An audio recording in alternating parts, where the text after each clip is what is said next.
Hi, it's me, Sassafras. Welcome back to my channel. This is Mercury, who is my 16-and-a-half-year-old retired service dog. He is, you gonna go? Yeah. He's like, I'm gonna go back to my bed. He has a bed that he really likes in the corner of this room. He's going into his cupcake hidey hole. Yep. Where he will. Yep. Are you gonna come out this side? Hi, dude. Yeah. As you can see, this is a very little channel. This channel is something that I've just started and I plan to really focus on growing in 2019. So if you're new here, which you probably are, and if you're not otherwise familiar with me, I'm a writer. I write for a lot of dog magazines, including Dogster and The Bark and Whole Dog Journal. And I've been writing about and working with dogs for a very long time. I've been professionally writing about dogs for over 10 years. Been working with dogs for over 20 years on my own, and dogs are a big part of my life. As is indicated by having introduced you to Mercury, I had a working service dog. My disabilities are at a point in my life currently where I don't work with a service dog, but I did for many years. Mercury was a working service dog from 2003 to 2000 and he was actively working, public access working, 2009 with me. And so I know a thing or two about being a service dog handler. I know a thing or two about training service dogs. And one of the things that has frustrated me a lot, and part of what I wanted to sort of bring into this channel, I want this to be a fun channel, but I also I have to call out stuff when I see it. And I have such a huge problem with so many of the service dog handlers on YouTube. And I watch these videos and it's so upsetting. I have to stop watching a lot of them. I would say most of the sort of big channels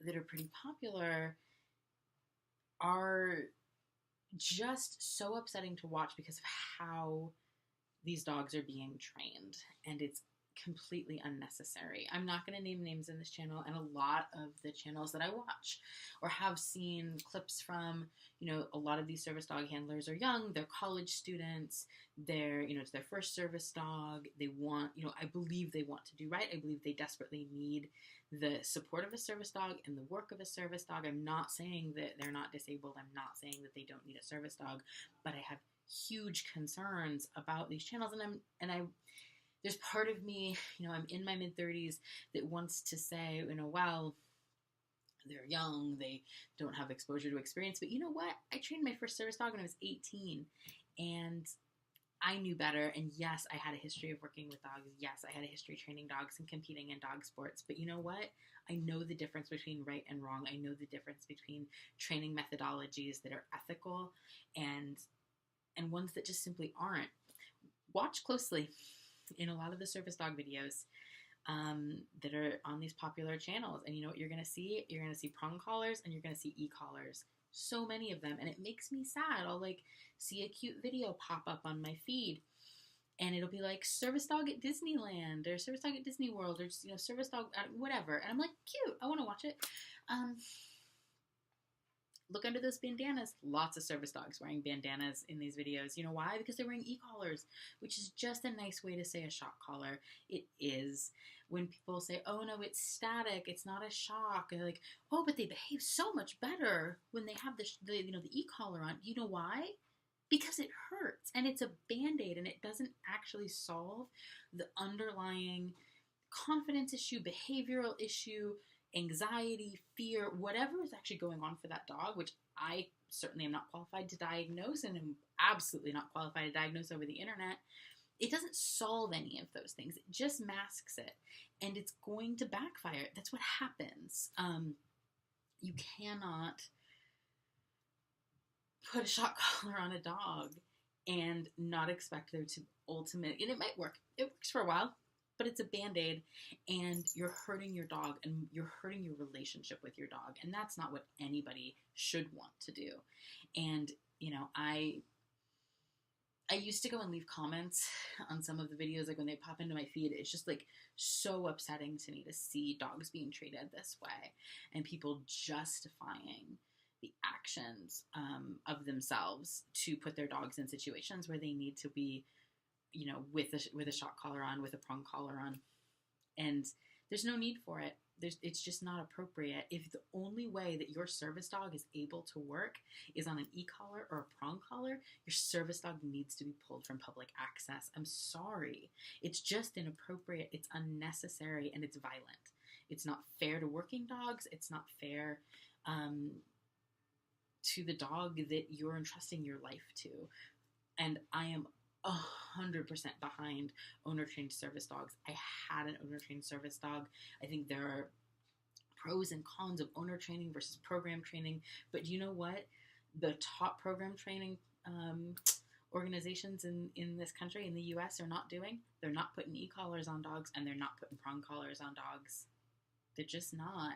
And so if the only way your dog is able to work is using violent training methods, the dog is not able to be safely working in public. Not even because it's a danger to the public, but because it's unfair to that dog. I think, you know, there is a huge need to be sensitive to the mental health of all of our dogs, and certainly of our working dogs. And if our dogs are under so much stress that they need adverse training equipment to go, you know, do public access, then they need to be pulled. And you need to figure out, as a handler, as a person with disabilities, how to manage your own disabilities in a different way, using different modalities, using different tools. And maybe it means you need to wash your dog. And that's a horrible thing to have to think about. Not every service dog, or not every dog, is able to be a service dog. Very, very, very few dogs are. It is an incredibly challenging job. It's an incredibly demanding job. And it's not fair to push a dog into being, into working in situations they're uncomfortable in, and doing that through using negative training methods. It's not worth it. And so it's frustrating. I see so much of it on YouTube, and I think people are pushing both for their own access reasons. They need to do things. They want to do things. And honestly, I think for the views, I see so many training videos, or, you know, service dog goes insert location. And yeah, does it make a good video? It totally does. It's clickbait. I click on it. And that's a problem. Like, if you need a service dog, nobody's saying you're not disabled, but don't put your dog in situations to collect video footage to make your YouTube look better. That's an issue of mine that I see, and I see it happening again and again, of dogs that are clearly very green, very new to working, or dogs who, more concerning in some ways, aren't new to working and are on prong collars and e-collars and being put in stressful situations like theme parks. And service dog handlers need to train for those situations, but not like that. And, you know, I don't have a lot of footage of my service dog, my retired service dog, working, because he worked in the early 2000s and it was pre-smartphones. And I think I have one picture that survived the however many computers I've had that have died and lost photos in those intervening years. I think I have one picture of him working. And I'm kind of glad that at the time I needed a working service dog was not this like proliferation of service dog content online. I like to think I wouldn't have pushed myself to take videos and whatever going about my day, as opposed to just focusing on what I needed to do and letting my dog do his job. But I see a lot of people who are making sort of these spectacle videos in public with their service dogs, and I'm not saying their service dogs are fake. I don't think they are all fake. I think a lot of them are real, legitimate service dogs. But when folks are vlogging in public and creating these like spectacle videos with these service dogs, I think it does give a bad impression.